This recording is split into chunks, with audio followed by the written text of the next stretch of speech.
Hello, and welcome to a candidates forum featuring the candidates for the office of Folsom City Council.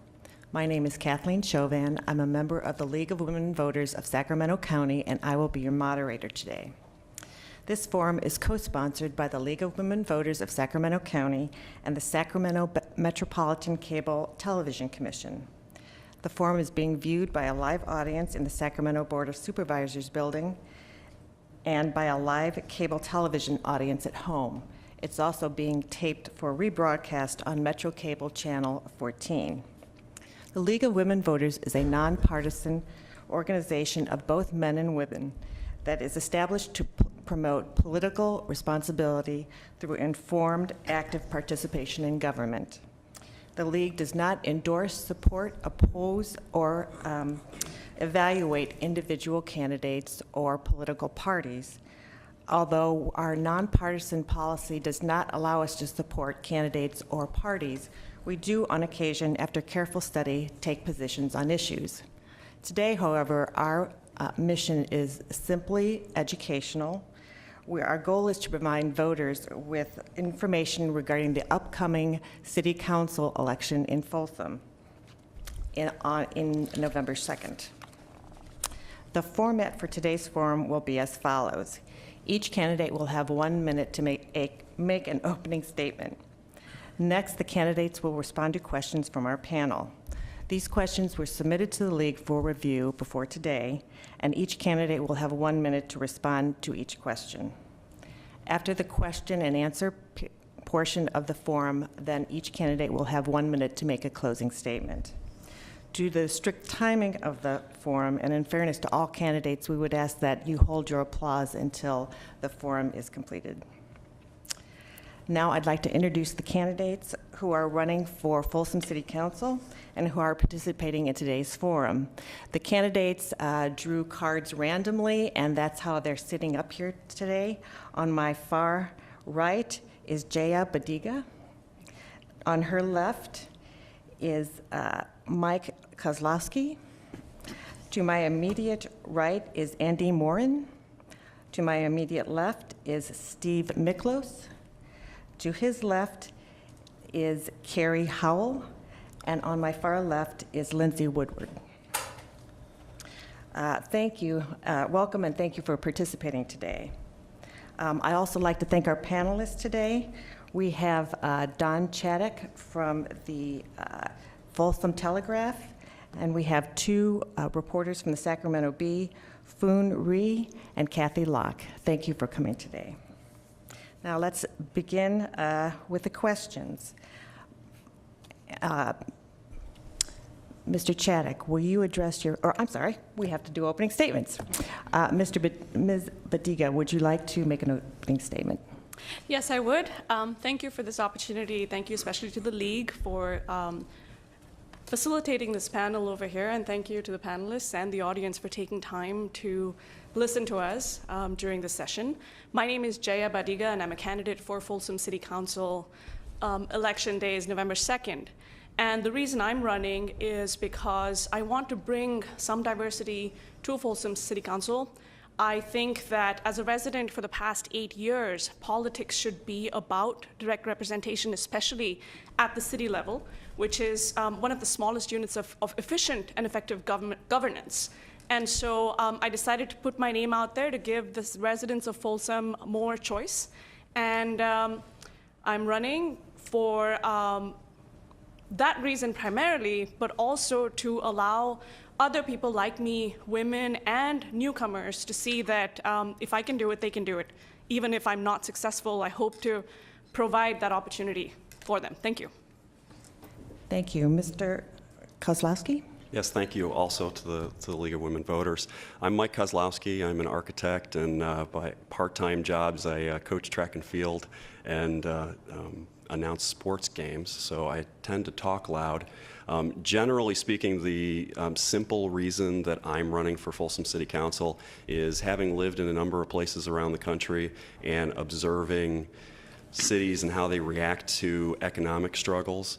It's not an unexpected situation for a city at some point in its life to have a radical reversal of the amount of revenue that it takes in.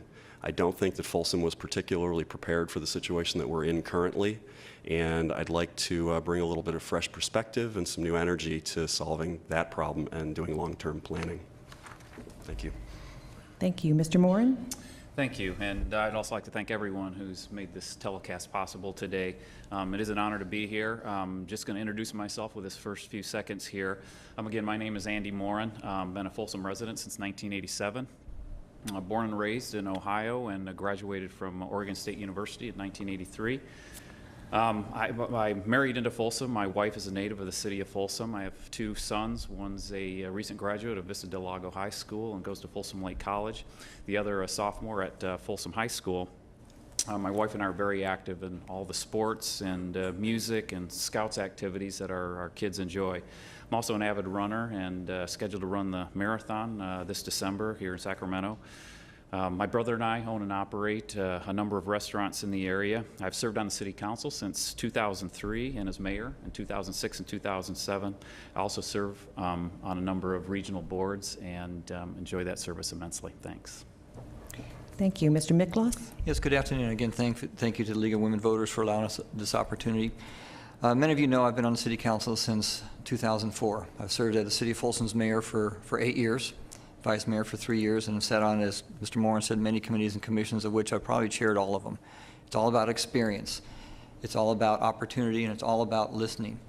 You know, I'm very happy to be sitting here again asking for another 4 years to represent the city of Folsom. I think we've done a magnificent job doing what we do, listening. You'll hear in this educational forum that we are in touch with the citizens. We do take it down to the grassroots level. And throughout this opportunity, you'll hear other things I have done as well in my previous terms. Thank you. Ms. Howell? I'm Carrie Hall. I'm running for Folsom City Council. I'm a 25-year resident of Folsom. I've been active in the community pretty much since the day that we moved there on St. Patrick's Day of '85. I'm active in the chamber. I'm active in a number of service groups within the community. I've served on the Planning Commission. There's a lot of accomplishments and achievements that we've together as a council achieved in the last 12 years. There's a lot more that needs to be done. I have the energy, the regional connections, the personal commitment, and the technical background to get it done. And I look forward to spending another 4 years on the city council. Thank you. Mr. Woodward? Yeah, I just want to say that I'm running to represent the people of Folsom. I believe that the current incumbents serving numerous years on council, 16, 12, and 8, I think that they've lost touch with the people of Folsom. I think they're a little bit handcuffed, I would say, to their contributors, which happen to be some developers, builders, stuff like that. I think I would focus more on the community aspect. I think too much is overlooked on the open buildings. When you drive around Folsom, you see for lease, for rent, here and there. And driving around, you could go to some place a month ago, and then you go back today and it's gone. I think more needs to be focused on keeping these businesses afloat and helping them survive in the economy instead of looking into future development at this time. I look forward to representing the people of Folsom, and good luck to everyone. Thank you. Thank you. Now, Mr. Chaddock, would you address your first question to Mr. Kozlowski? Many have questioned the annexing and developing the area south of Highway 50 when there are many vacant buildings within current city limits. This question was actually addressed to everyone. It was for the incumbents, what would you say to those critics? And for the challengers, what is your position on the south of 50 issue? Yes, just to clarify, everyone's going to answer the questions. We just rotate who starts. So we're going to start with Mr. Kozlowski. Well, first of all, I'd like to compliment everyone that's worked on the planning documents for the sphere of influence area south of 50 in Folsom. I think it's a spectacularly detailed assessment of how to do the development there, and I think it's a very practical step to do planning for that area. I think there's been some misunderstanding about the pace of development south of 50 relative to the timing of doing these planning exercises. I think the planning exercise has been well handled and it's taken a long time. And I think overall I'm in support of development in Folsom, but obviously it will come when the economy comes. Thank you. Thank you. Mr. Moran? Thank you. It's very simple. It's all about local control. That's why we're an incorporated city since 1946. We feel we do a wonderful job building value into the city of Folsom. And any growth areas at our borders are something that's going to certainly keep me interested as far as ensuring that we do it properly. So this has been a lengthy, lengthy process. It's being done delicately and strategically. And as far as the pace, that's a question that gets asked a lot, is why are we doing this when we have vacant buildings in the city of Folsom? And it's very simple, is we plan ahead and we let market forces dictate the pace. Certainly there's a lot of overhang in retail, commercial, and housing right now. It may take many years for that to be absorbed by the natural market. That will occur, and then at some point, again, the pace of development will be dictated by the needs. Thank you. Mr. Miklos? Yes, thank you. As Mr. Moran said, this process has been going on for over 20 years. I went to kind of look at the number of hours that we spent in the community developing this plan. As Mr. Kozlowski pointed out, it's been a very long time doing this plan. We've probably had close to 500 hours of public participation, workshops, planning commission, city council meetings. Development is dictated by pace of economics. Where someone thinks that the city of Folsom has control of whether or not somebody goes vacant in their business or not, that's purely a matter of economics. And developers, building owners, landowners, they're looking at 2, 3, 4 years down the line. They know absorption rates, they know market rates, they know market trends better than any of the 6 of us sitting up here. So as we will see, we have to plan ahead, and the market will dictate the timing. Thank you. Ms. Howell? As both Steve and Andy have said, the process for the SOI has been going on for a very, very long time. I served as a representative of the City Council in negotiating with Sacramento County many years ago to determine what the parameters were going to be for how the SOI would get approved through LAFCO and then ultimately leading to the annexation. The annexation of that property, the 3,600 acres, requires that basically a land use plan be in place in order for LAFCO to evaluate the merits of the annexation. As everybody has already said, that will move forward ultimately when the economy turns around. In the interim, the city's working very hard with our partners at FedCorp and the Chamber of Commerce in order to try to bring new businesses into some of those locations that are vacant, but as a government agency, we don't have a huge amount of control over that. But what we need to do for the time being is get the annexation application approved, and then we'll see how quickly the development itself actually occurs. Thank you. Mr. Woodward?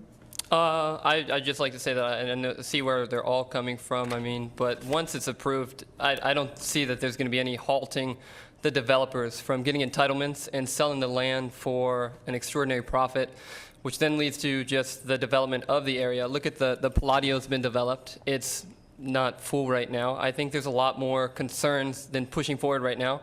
There's many more issues that you can look at. I mean, is the open space. I mean, I love driving by and seeing all the open space, the oaks. This is a very environmentally, I think, an area that should be protected if I can possibly do it. I also think that water, as my 2-year-old son, he would say, water. He thinks water, I mean, he loves water, and water is a very important issue to this community and the Sacramento region, and where that water is going to come from, I think, is a major issue that we need to look into, as water in some years is already slim. Thank you. Thank you. Ms. Badiga? I think the south of 50 area, the 3,600 acres that are up for development, is a natural progression in terms of Folsom's boundary. But I think that we should be more responsive to the concerns of the community at large. And if a majority of the residents feel that now's not the time, then I think our efforts should be focused towards assuaging the residents about what we can do about the current open retail and residential space, and then maybe delaying on the development for this open space so that we can take the time to first, focus on the areas of immediate concern and then move on to developing the south of 50 area. Thank you. Thank you. Mr. Ree, would you address your question first to Mr. Moran? Sure. So I have another growth-related question for the candidates. The Sacramento County Board of Supervisors in this very room are working on an update to the county's general plan. And the proposal before them now would open up thousands more acres to development, including quite a big piece of land near Folsom. So what do you think about what the supervisors are about to do, and do you support that? Well, when we get into critiquing other jurisdictions' actions, I always like to be very careful because I'm not as informed on those issues as they are, and that's one of the reasons we as a city like to control our own destiny inside our borders.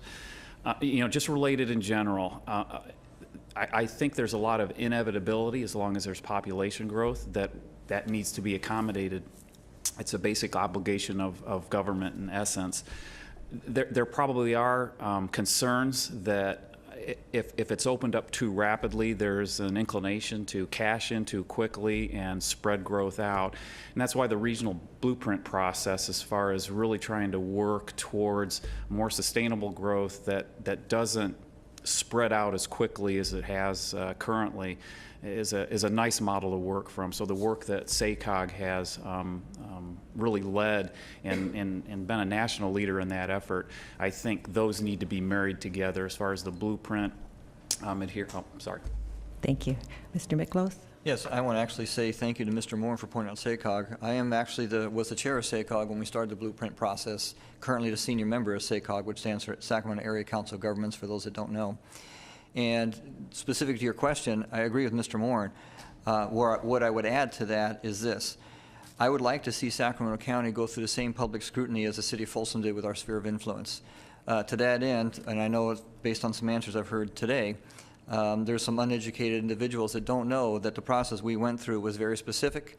It was very ridden with rules, and that rules was backed up by Measure W voted on by the citizens, which included permanent preservation of 1/3 of that 3,600 acres south of 50, which included the oak trees, which included a new source of water, not taking water from our current people.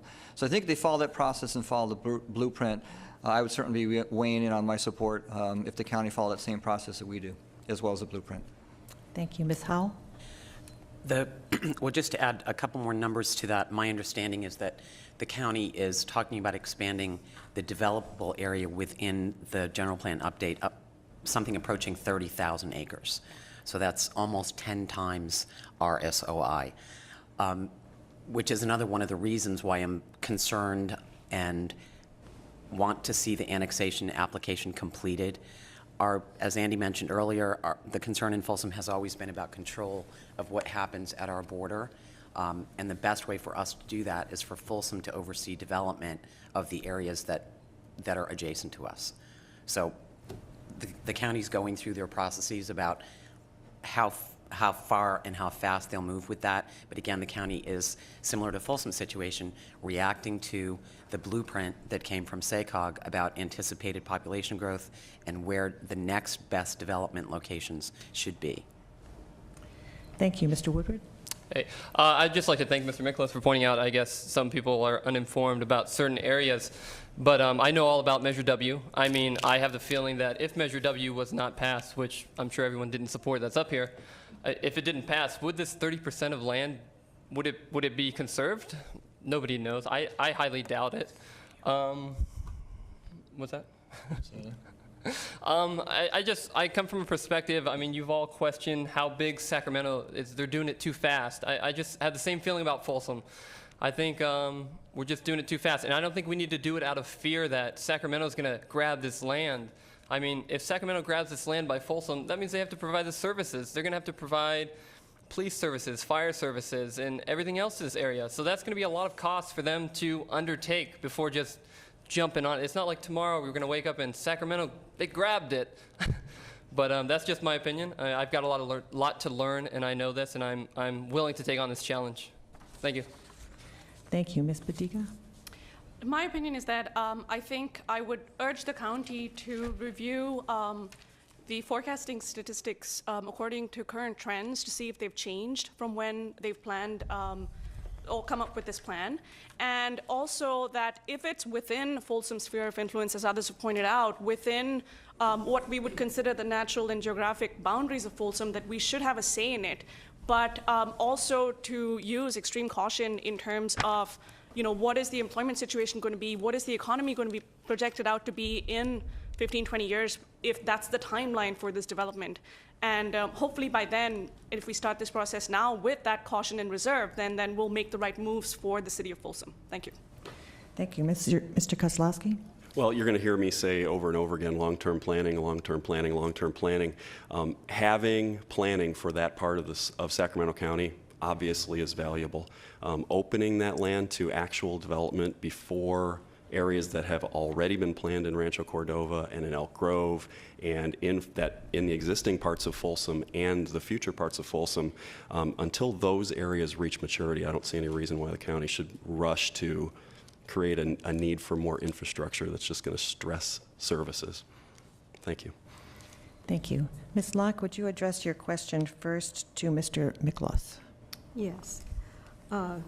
Folsom has many key historical features such as Sutter Street, the historic residential district, the railroad, the Chinese diggings. As a council member and as a member of the city's redevelopment agency board, how would you balance revitalization and economic development with preservation? Well, thank you. That's actually, I'm glad you asked the question exactly the way you did, because it is a balance to be able to do economic development, revitalization, as well as sustainability. That would be the third word I'd added to it. Folsom by design has never moved fast on anything. We can actually get criticized by moving slow, but by moving a little bit slow and a little more deliberate, we've created what we've created. The revitalization on Sutter Street, as an example, has been a 15-year process. We've had many, many, many meetings with residents, businesses, other jurisdictions, quite frankly, historical societies and the like. Then balancing the fact that we get constant rage from the state and sometimes the federal government on taking our redevelopment money, the timing and the desire of what we'd like to do sometimes gets a little sidetracked. So I want to continue planning exactly the way we have been planning, which is total public participation, preserving our historical heritage, which is one of the best in the Western Hemisphere, I might add, but do it slowly and deliberately because you only have one time to do it right. Thank you. Ms. Howell? One of the reasons why Folsom is such a great place to live is because of the interesting mix that we have. We have a great historic district. We have significant historical features in town, including Folsom Prison. And those are many of the reasons why we're as popular for both tourists and people to live there. We have a balance between the intels and our historic railroad block. We have gone forward, as Steve said, slowly and in some cases painfully with many, many public meetings in order to find a plan that would work for everybody for the revitalization of Sutter Street. That's a $10 million project that is scheduled to be completed November 15th. The next phase of that revitalization of the district, generally speaking, will be the completion of the railroad block project. We've had, and my plan for the next phase of that revitalization, and Steve and I are actually on a subcommittee that's working on that, is to move forward with revitalization of the central business district along the East Bidwell corridor and Natoma Street. Thank you. Mr. Woodward? Yeah, I'd just like to say that I think the historic aspect of Folsom is great. It brings a lot of people in, like Carrie said. Old Folsom is a great place to go. I mean, there's a lot of activities that are held there, which brings in business and everything like that. I think it'll be great when it's done, all said and done. She said November 15th. They always seem to not get it done quite in time, but it'd be great when it is done. As far as moving forward, I love to see things preserved, not rapid growth like I've already stated. In that aspect, sorry to dwell on it, but that's why I believe that the area south of 50, if developed, is going to take away from some that they've worked so hard for. I mean, they're rebuilding Sutter Street, which is bringing more people in, and when you bring this new area, what's to say some of these businesses aren't going to up and move? I mean, I would like to keep these areas going strong, which I think you guys have done a great job with revitalization and everything like that. Thank you. Ms. Badiga? I think it's crucial to have a sense of history for our generation, also for future generations. So we need to maintain what I think the current council has done pretty well, the interest in the historical parts of Folsom, but also I think, unfortunately, due to some reasons beyond our control, first with the closing of the dam road that caused just this incessant stream of traffic down through Old Folsom and caused many businesses to shut down. And also now with the revitalization itself, because of the construction going on, I feel that we haven't been efficient with the visibility and the publicity that we could have for this area. So I'm hoping that we plan around that more effectively and get Folsom to get down to Sutter Street and the historical parts more. Thank you. Thank you. Mr. Kozlowski? The historical nature of Folsom, like Mrs. Howell said, is incredibly valuable to us for a lot of reasons. We have elementary schools in Folsom named for Theodore Judah, who designed the very first railroad bridge to cross the American River and the first railroad bridge in the western part of the United States. The very first piece of the Transcontinental Railroad made it from Sacramento to Folsom and then crossed that bridge and continued on. We have an elementary school named for Oak Chan, who's one of the first acknowledged public leaders of the Chinese community in California or in the United States. For those reasons, all of us, regardless of who you end up voting for, need to be students of that history and need to be champions for preserving it, need to be deliberate about doing it like we have been, and need to be cheerleaders for Folsom. Thank you. Mr. Moore? Yes, thank you. You know, our history, we are indeed lucky that we have this sort of history, and it really is. It's that balance of preservation and appreciation. Those set you up for some difficult decisions at times. We're very lucky in the city of Folsom to have groups like the Heritage Preservation League, the Folsom Historical Society, and the Folsom Rail Association, the Muir House Foundation. We've got a lot of very active groups that really deliver critical critique to us as council members, because they're much more involved in this than we are, even though we sincerely appreciate all this. So we really benefit from this activism in our community, and we also benefit from a very robust redevelopment district with a generous tax increment of $8 or $9 million a year. So we like to harness that and really work to keep and cherish what we have in the city of Folsom. Thank you. Mr. Chaddock, would you address your question first to Ms. Howell? Budget cuts have heavily impacted some areas of city services, such as code enforcement and fire. If elected or re-elected, what plan would you offer to help restore some services? There's been a lot of talk about the budget lately, and I'm going to suggest that the current council was kind of at the leading edge of the wave in anticipating the economic downturn that we're in. So we've been taking steps for the last 3 years, and I know that there's been some concern about code enforcement, and we're hoping that through continued negotiations with the various organized groups of employees at City Hall, that we're going to be able to recoup some of those positions. In the case of code enforcement, we're talking about one position. I'm not really sure where the commentary is coming about cuts in fire, because we haven't had any cuts in the fire department. The only item of significance has been the delay in construction. It's appropriate that there would be a siren going on now. It's the only other thing that's happened relative to fire has been the browning out of one engine, and that's been determined not to be a factor in response times. And the other feature has been the delay in the construction of a new station. Thank you. Mr. Woodward? I think she brings up a good point about the delay in the construction of the new station, which would be great if it was basically finished and everything. I know there are a lot of budget problems with the taxes coming in and the amount that we can spend on fire and police. I think those are very important services that we provide to the residents, and having that fire station would provide better services. I think that one possible cut that we could make is the recent fire chief and police chief have stepped down, so possibly reducing their salary of the new people that come in, that could possibly save us a little bit of money maybe to devote towards that. I don't even know if this is a possible solution, but I would be willing to, look into anything possible to provide adequate safety for our residents. Thank you. Ms. Badiga?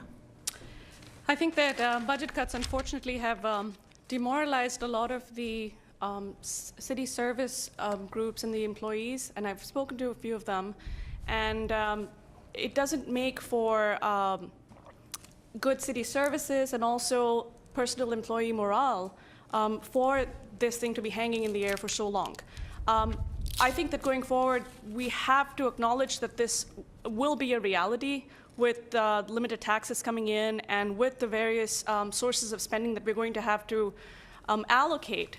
But at the same time, I think we should set down certain priorities that, as a city which prides itself in safety and in provision of valuable services, that there are certain things that will not face the chopping block.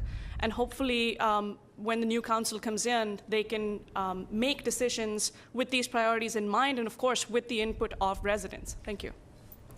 Thank you. Mr. Kozlowski? Well, the city of Folsom's budget is spectacularly complicated, and I don't think that anybody who's not sitting in a council chair could make a really, really finely detailed description of where additional cuts could be made. I think that to Mrs. Howell's comment about the browning out of the one fire company and the delay in the construction of the fire station in the Empire Ranch area of town, that there is some conflicting opinion about whether that's affecting response times. So I think that that's something that needs to be looked at once again and talked about in public if in fact it does not affect response times. Once again, even if it's been talked about many times, because there are residents that don't buy into that story, and the fire department certainly doesn't feel that way. Thank you. Thank you. Mr. Moore? Well, to get back to the question is can we find more revenue in these tough times? And that's very debatable. Certainly there's been a big effort on the part of groups in Folsom to work very hard on economic development. Short of that, we're victims of a very tough economy, just like every other jurisdiction in this country and probably globally. And what I've been committed to, and I think our city council is that we will adjust our expenses to what we have as far as revenue. And we'll do that aggressively but delicately. We want to try and minimize the number of layoffs, so we've really tried to work with the employee groups. And there is some flexibility. We've done some reorganization, and essentially, to summarize, we're walking our service levels back to time periods when our general fund matched what it is now, which is the 2004-2005 time frame. So it's an exercise in economics and a challenge. Thank you. Mr. Miklos? Yes, one of the unique things I actually bring to City Council, I'm a retired firefighter, paramedic. So when it comes to response times analysis and the importance of the response times in this particular case in the fire department, I have the more unique ability than most anybody, including my colleagues, to understand and know where that's actually coming from. We have maintained our same service levels, our same general fund budget commitment to our safety services has not changed in 5 years. So the browning out of an engine, to actually educate the rest of the people that are watching this, the browning out of the engine was an extra engine in anticipation of the economic sustainability to be able to build the extra station. We were trying to absorb that in our budget as currently it was existing in 2004 and 5, so it wouldn't be a sudden hit come 2009-10. As Andy said, as economic times do get better, we will get better. But we plan for these extraordinary issues 5, 6, 7 years down the line, which is why we are better in most cities, including our unemployment rate being the least, as well as our $6.5 million reserve we still maintain. Thank you. Mr. Ree, would you address your question first to Mr. Woodward? One of the biggest expense items for local governments are pensions and other benefits. There's a regional effort underway to try to dial those back a little bit to be more affordable and sustainable. What would you support in the way of pension reform, and can you be specific whether you would support a two-tier system or other changes? Sorry to disappoint you probably. I can't be very specific about it. I've talked to the fire union representative and a firefighter in Folsom, and I've told them I'm willing to meet with the fire, basically departments, the police departments, and see what they are looking for, what they can change. If we can make cuts in other areas, it's a hard question for me because I don't know all the specifics about basically how much is going towards this and the specific numbers. But like I said before, it probably sounds bad, but I'm willing, more than willing, to meet with the people responsible and the people in the community to see what their opinion is and to carry out with the best possible plan that we have for the safety and for the people that basically keep our city safe. I mean, I want to keep them happy. Thank you. Ms. Badiga? I think unfunded pensions are a big drain, not only for the state, but also for the city. But I also think that the city residents should keep in perspective that this is a person's livelihood. This is something that when they come into that office, the city has promised them, and for other state employees, the state has promised them in the past. So I think we should have open dialogues involving city residents, especially because these are tax dollars, and in figuring out how can we come to a compromise, but through dialogue and through negotiation, but not a mandate. I don't think we should say to them arbitrarily that, hey, I'm going to cut it down to 2%. I would support a two-tier system, but that would be only if everybody's in agreement to it and it doesn't affect their level of service and dedication to our community. Thank you. Thank you. Mr. Kozlowski? Well, with regard to having different pension plans for different employees doing similar jobs, I think it's for Mr. Woodward and everybody who's a little bit younger than me, it's eating your young in a way. I think it's a crazy way to give the people that have the disproportionate control of their union membership the ability to take benefits away from the youngest, least represented parts of their union. So I think in general, it's a little bit crazy reaction to the situation that we have right now. I do think that there needs to be a practical way to fund pensions. Pensions, by and large, are a good thing, but they have to be sustainable, and they have to be something that's paid in consistently over the entire life of the person's, or the entire working life of the person who's going to benefit from it, rather than at different times, different amounts. Thank you. Thank you. Mr. Moran? Thank you. Yeah, this is critical. The balancing act here is preserving what existing employees have, their expectations, and maintaining sustainability in the future. And what we've aggressively done is really work through, and beginning 3 years ago, all new hires for the city of employees, retiree health care was moved to a defined contribution plan, so pay as you go, no unfunded liability. Taking that the next step into the pension area, our executive management team and recently our police department have, through the bargaining process, we have worked through and got a second tier for retirement. So for public safety, the current employees 3% at 50, new hires 2% at 50. And for the miscellaneous employees, it's 2% at 55. So these are agreements that we hope to achieve with all our bargaining units, and again, we'll do immense amount of work to improve sustainability. Thank you. Mr. Miklos? Yes, thank you. Pensions, in the good times, everybody looks at it as a way to actually have more in their pocket versus salary. In the bad times, the last thing people want is their salary cut, so they look for the additional benefits. As Mr. Moran said, 3 years ago, we attacked the issue with the health benefits. About 2.5 years ago, we started talking to representative groups about pensions. We committed to our employees a certain level of their pensions, and that is what we have done. What we're talking about and what we support is a two-tier system. So as the new employees do come in, they will be under a more sustainable and recognizable and realistic pension program than what was, unfortunately, got a little bit out of control. The good news about the city of Folsom is, unlike most cities, 80% of our pensions are already funded. We have a small 20% unfunded liability, which is roughly half of what most other cities can say that is in a good position. So even with the current employee group, we're fully funded for the most part with our pensions, but we are making changes, and it has to be made to be sustainable. Thank you. Ms. Howell? This goes back a little bit to the economy that we're in right now. This economic downturn is the worst that any of us have ever seen in our lifetimes. And this is the first time, really, that an economic downturn has been deep enough to get all the way to public employees. Those of us who work in the private sector have seen this, time and time again. But this is really, really serious when it gets down to the level of public employees. I believe that our staff understands that this isn't a unique time, and I think that is why, when we've been negotiating with groups over the course of the last 3 to 4 years, that they've understood that we have to be able to fund the liability over time, and that there's going to have to be trade-offs. And I'm very appreciative of all of the support that we've gotten from our groups. The two-tier retirement does not affect any current employees. It only affects future employees. So we're not taking things away from the current employees, but we're not having as generous packages for new employees. And that's somebody knowing what they have coming in the door. Thank you. Ms. Locke, could you address your question first to Ms. Badiga? Yes.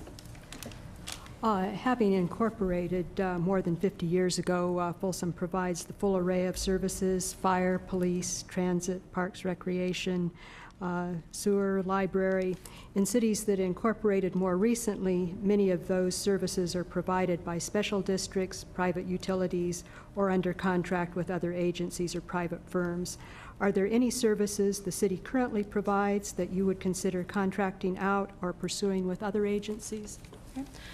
I would look into what we can afford with the current budget, and also I think any decisions that are made about possible contracting out or other opportunities would first be put out to the residents to see, this is the level of service that we were used to.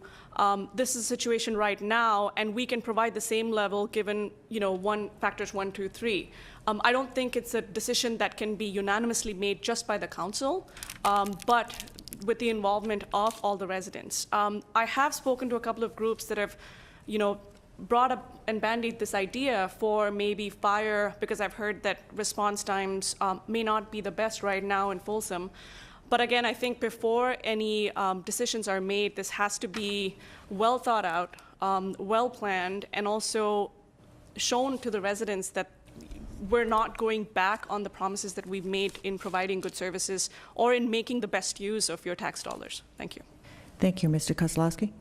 I'm a pragmatic person, so I would consider it if it was proposed and there was the ability to provide identical service with savings attached to it, but only in that instance, not on a flyer that there might be practical equivalency. It needs to be demonstrated and proven that it's absolutely practical and comparable. Thank you. Thank you. Mr. Moran?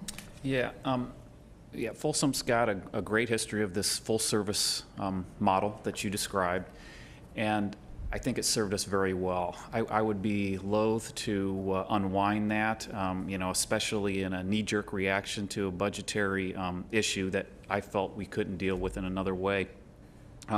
Primarily, you really have to look at the setup that you have. And I always tell people, I don't mind paying a little more for service if I'm getting a lot more. And there might be cheaper ways to do things, but I don't think there's a better way. And the previous question related to pensions can start to push this into that, well, now we're paying potentially a lot more.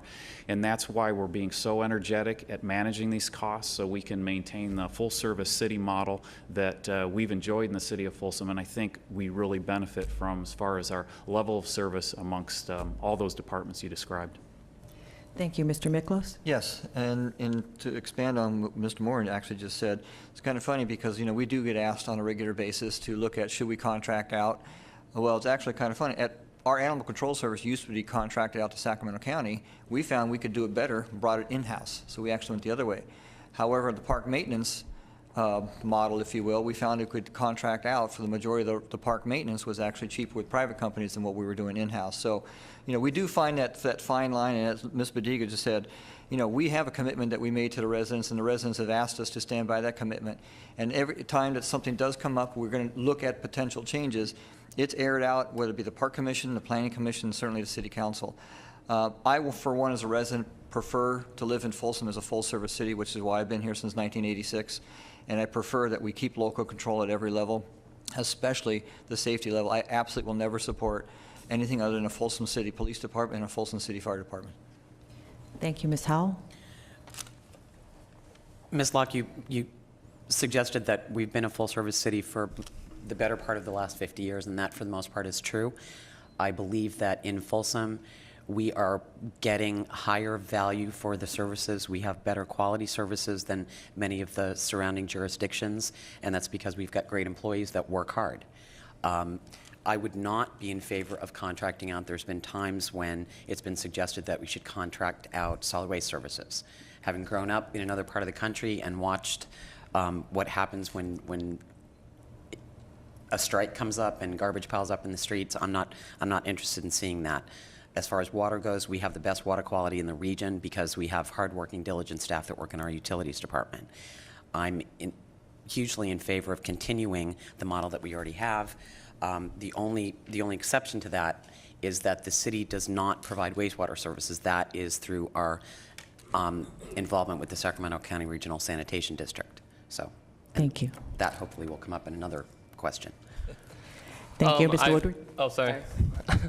I actually agree. I would not support privatization of the public services. I think accountability needs to be with the city. I think if you contract it out, if something goes wrong, something happens, who's responsible? I mean, I think the city needs to take responsibility for, and as we have, I mean, I'm not saying we're not. I think we need to maintain control of our services in order to be accountable to our citizens. Thank you. Thank you. Mr. Chaddock, would you address your next question first to Mr. Kozlowski?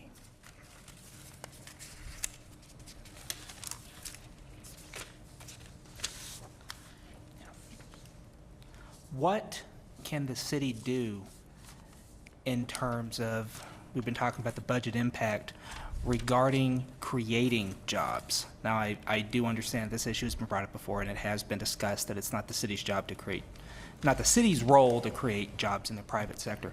But there are issues that I believe that the city can take, stances they can take to help foster business, which in turn helps improve the job opportunities for the residents. Well, I think the number one thing, if you're trying to attract businesses that would create jobs, you need to be very careful about what fees you charge for planning services, how long it takes. By and large, Folsom has done a good job with that. There's always incremental adjustments that you can make to those sorts of things to try and make Folsom more attractive than another location for a business. Coupled with that, I think honestly we need to continue working hard with FedCorp and continue working hard with the Chamber of Commerce and all the business owners in Folsom to champion tourism, champion all the good things about Folsom. It's a great place to live. It's an easy place to love, and businesses should know about it so that they can choose to locate there. Thank you, Mr. Moran. Yeah, I think the short answer to that is partnerships, and Mike mentioned that. We have a very active, engaged Chamber of Commerce. The Folsom Economic Development Corporation is a partnership between the Chamber, the city, and a few other entities. The Folsom Tourism Bureau, also very critical in making sure that the vibrancy in the city continues.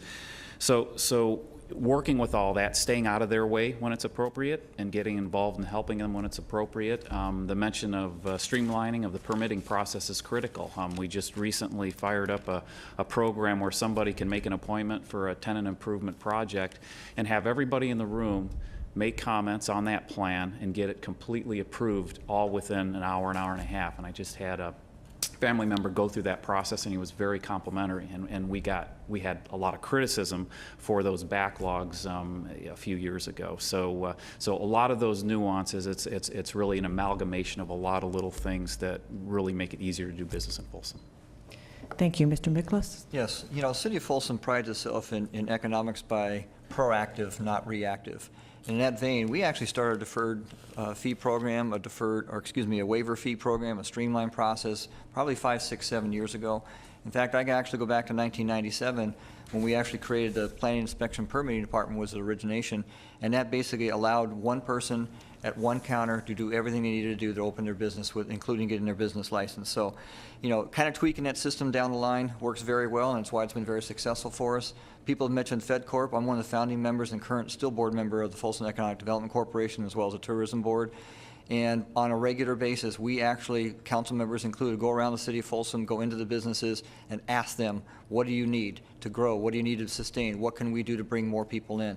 So we're extremely active in economic development, and that has created new jobs, such as the 700 is going to be coming when Cal ISO opens their new building, just as one example of many.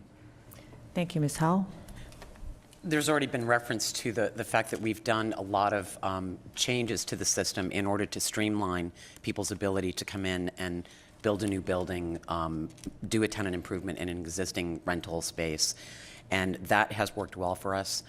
We have also, through, you know, as individual council members and as active participants in both FedCorp and the Chamber of Commerce, we have sought out new green technology businesses, and we've done a very, very good job at attracting people to come to Folsom for a variety of different reasons. One, because they were able to go through the process relatively easily, and secondly, they had employees that wanted to live in the community, and that's very, very important to us.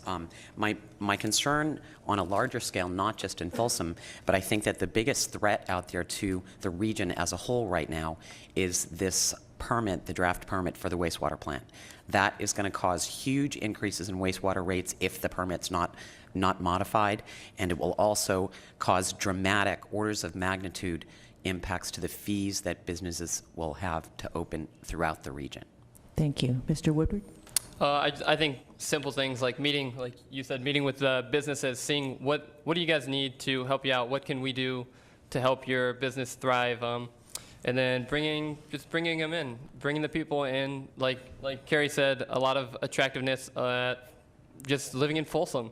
Folsom's a great community, bike trails, the parks, everything like that. It's a great place to start a business and for your employers to live and just to bring people in.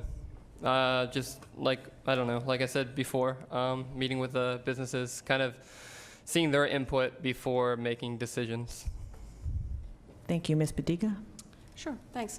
I think it's crucial that we support businesses, especially small businesses at this time, because they all seem to be struggling with the economy. One of the candidates for Folsom City Council who's not here today, his name is Alex Munoz, and he's a small business owner. And in one of the literature that I read about him, he said that as a small business owner, he felt that the city did not make enough efforts to reach out to small business owners. And like Lindsay Woodward said, I would definitely want to have open communication, dialogues. How can the city help in this process? Other members on this panel, not this panel, but on the forum here have said that they want to take measures to streamline this process, so that's crucial. I think we need creative and innovative solutions. Maybe we can have dialogues with realtors, with landlords, say, hey, can we do an incentive program to reduce rents? Can we support more people who've never done this before? Can we come up with a program to make them try this out and see if, owning a business is good for them? Thank you. Thank you. Mr. Ree, would you address your question first to Mr. Moran? Sure. So for the incumbents, I'd be curious to know what you think your biggest mistake was in the last little while and what you would have done differently on the council in that instance. And for the challengers, what has been the biggest mistake the city council has made recently and what would you have done differently? I would say the biggest mistake, and I don't know if mistake might feel like a strong word, just being a little egotistical maybe, is just that there wasn't as much anticipation in the gravity of the weakened economy. And the fallout from that has been great in a number of areas. Number one, we're tethered to the state for some of our funding, and they seem to like to change their story by the month, so there's a lot of uncertainty there as far as what trickles to us. But secondly, we mentioned pensions and the disappointment that pension funds that were backing up these commitments, their returns have really been affected, and we've had to adjust. That's difficult on employees and employers. So I just wish I had a better crystal ball and would have been able to anticipate that a little more. We had generous reserves, but not generous enough to really completely ameliorate those effects. So. Thank you. Mr. Miklos? Yeah, I would probably say not only is my biggest disappointment, but continuing disappointment is the letdown at the state and federal government levels. A city, I was recently in a panel where basically we brought in federal, state, and county government people, and I was the last to speak on this panel a number of years ago. And I basically said everything they do affects us. And unfortunately, to some level, you have to put some trust and pride that they're going to do their part so that way we can plan and do our part. The disappointment that I'm feeling still as a council member, and probably will still feel a little bit, is at what level do we start trusting them? Well, we've pretty much thrown it out the window.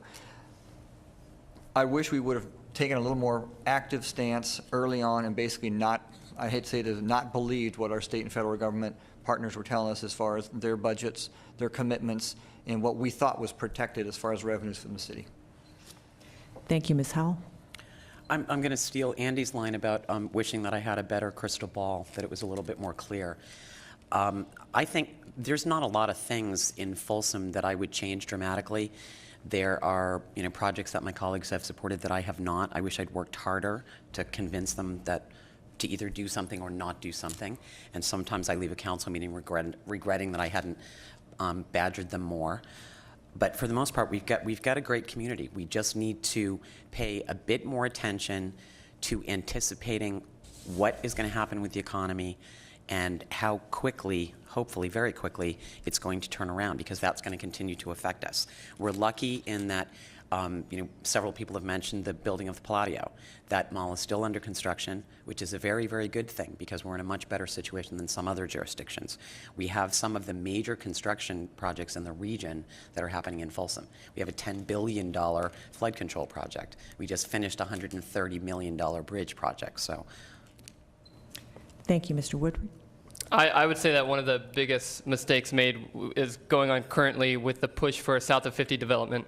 I know I've talked about this before, but I'm sorry to harp on it. But I think that's a major mistake being made, like you said, with the economy, and you're hoping that it turns around quick, which you can't base the building of this area based on, oh, we're hoping it turns around. But I mean, I just feel like once the ball starts rolling, there's no stopping the developers from selling the land, making a profit, and then the other developers from developing that land. And then you're going to have open space, I feel. Or who's to say Walmart's not going to up and go to the other side of Highway 50? Then you've got another open building by where the old Walmart used to be. So it's just filling these spaces like next to Target. There used to be a Marshall's. That space has been open forever. I think just focusing, I know it's not all their fault, and I'm not saying that it is, but just focusing more attention on the current areas and areas in Folsom that are older compared to the new ones and future development. Sorry. Thank you, Ms. Badiga. Okay. I would approach this question differently. I would say that I would do something different, not necessarily that there have been mistakes made in the past, but I would say that living in Folsom for the past 8 years, Folsom is still on the verge of small town, big city. The population, according to the website, is about 64,000 approximately. And I think that the city council meetings should not be the only forum where we interact with the residents. I personally, should I get onto city council with a voter-approved election this November, I would want to get out there more often, meet people, meet businesses, have an informal coffee chat with a couple of residents. I think the biggest thing that I feel right now in this campaign process is that people feel disconnected from the council, and I think that's never a good situation to be in. Thank you. Thank you, Mr. Kozlowski. Just a little bit of historical perspective. All across the United States, there are cities, counties, states that rely very heavily on a single employer or a small group of particular types of employers. And when the big plant leaves town, you experience a drastic change in the type of revenue that happens in that locality, and it changes the property values. It has drastic effects on the economy. The only mistake that has been made in Folsom, and like I said earlier, Folsom is easy to love, it's fantastic, is not recognizing that the current economic situation, even though it came to us in a different way, is not different from losing a major employer, and it's something that we could have created a process for dealing with, done a fire drill at some time in the last 10 years when things were great, so that we could have recognized some of the funding problems we would have if there was a radical change in the revenue that came into the city. Thank you. All right, I think we have had our last question, so we're going to have to move to closing statements. Mr. Miklos, would you like to make a closing statement? Yes, thank you. Again, I want to thank the League of Women Voters for always having this opportunity to be able to get our message out and kind of learn about what we're all about, whether we're incumbents or whether we're challengers. The misnomer that a lot of people have, at least sitting up here, is that we do things in a vacuum, we do things fast. Specific to the south of 50, again, that's been a 20-year plus process. It's not going to happen overnight. The redevelopment of Sutter Street has been almost a 20-year process. It hasn't happened overnight. Economics is something we don't control, but we can forecast as best we can. I've always said if we have the opportunity to be stewards of our own future, that's exactly what we're doing. We have the lowest unemployment rate in the region. We've been named, within the last year alone, 3 times across the country as either one of the top 25s or top 15 cities to live, work, and play in. That's by design. And I would like to ask for your vote again on November 2nd and continue to do the great things that have made Folsom great. Thank you. Thank you, Ms. Howell. As I said at the beginning of this forum, I've worked, and my colleagues on the council over the years have worked hard to make Folsom the great place that it is today. I think for the most part, the vast majority of our residents are happy, and when somebody's unhappy about something, they know that it's a question of picking up the phone and calling City Hall or calling me personally or sending an email. I have tried very, very hard to be responsive to just about every question or phone call or email that comes in. I will continue to be active in the community as I have been over the course of my service in the last 16 years. And I appreciate the support that I've had over that time period, and look forward to people voting for me again in November. Any questions? My website is www.votecarriehowell.com. If you want to contact me, my direct email address and home phone number on the city's website. Thank you again to the League for doing the forum. Thank you, Mr. Woodward. I think we need a change among city council. I'm a 26-year-old guy. I've got 2 kids. I work in Folsom. I mean, I live in Folsom. I love Folsom. It's a great place. And I would urge voters, even if I'm not your one, there's 2 other great candidates up here that are, I mean, they've also got Folsom's interests at heart. Everyone has Folsom's interests at heart. I just feel as if developers are taking care of a little more than our residents at sometimes. And I would just urge voters to think smart, vote, and good luck in the future. Yeah, good luck to everyone up here, too. It's been great. Thank you. Thank you, Ms. Badiga. Thank you. My slogan for this campaign is your voice, your choice for Folsom. And I go back to the opening statement I made in that I believe that politics, especially at this level, should be about representation. You have great choices here on this forum. You have 7 of us to choose from. Whatever choice you make, be a part of your government, be a part of the voice that says, this is what I like, this is what I don't like. And don't let minority voices be shut out because they don't have representation. Thank you so much for your time. Thank you, Mr. Kozlowski. Well, I'd like to also thank the League of Women Voters. It's a fantastic opportunity for those of us that don't sit on the council already to have a little bit of experience of it. And honestly, this is a time to probably say something nice. I think all 3 of the council people that are currently on the council actually have done a remarkably selfless job and have done a lot of service for the city of Folsom. Absent a little bit better crystal ball or a crazy guy from the Midwest who watched car plants close down all over the place, I think that they've got the city's best interests at heart. I would like to make sure that we do a little bit more long-term planning, and I think some fresh perspective would be useful on the council. So I'm looking forward to your votes. You can find commentary from me on the League of Women Voters Smart Voter website at smartvoter.org and my own website at mike4folsom.com. Thank you. Thank you, Mr. Marin. Thank you. I apologize. It's hard for me to look in that camera. So doggone it, I tried the whole time and still couldn't do it. So anyway, I apologize to anybody out there who's offended by the fact that I couldn't look into that camera. Folsom has a lot to be proud of. My 8 years on the city council, I was just writing down some things that, and I didn't do this. This was a lot of folks, but a senior arts center, library, 2 new fire stations, the Folsom Lake Crossing, the new bridge there, sports complex, miles of bike trails, the historic district parking structure and revitalization. We aggressively pursue these things, and we want to bring the best to the city of Folsom, do it in a fiscally conservative manner, no new taxes, and I promise to continue to deliver that.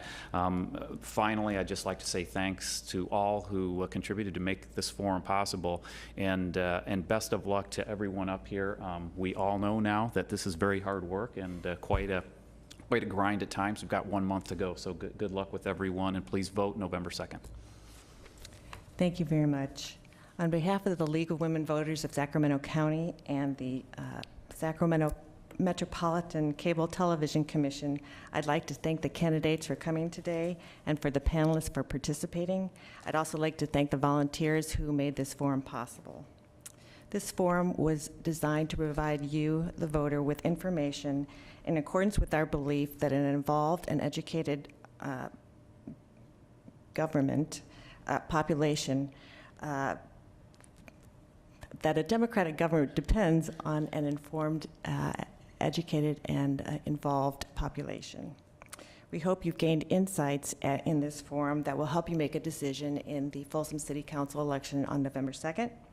For voter information and rebroadcast times, please visit our Smart Voter website at www.smartvoter.org or the League of Women Voters of Sacramento County website at www.lwvsacramento.org. Thank you for taking the time to learn more about the candidates for Folsom City Council. The League of Women Voters is where hands-on work to safeguard democracy leads to civil improvement. Please remember to vote on November 2nd and help make our democracy work. Thank you.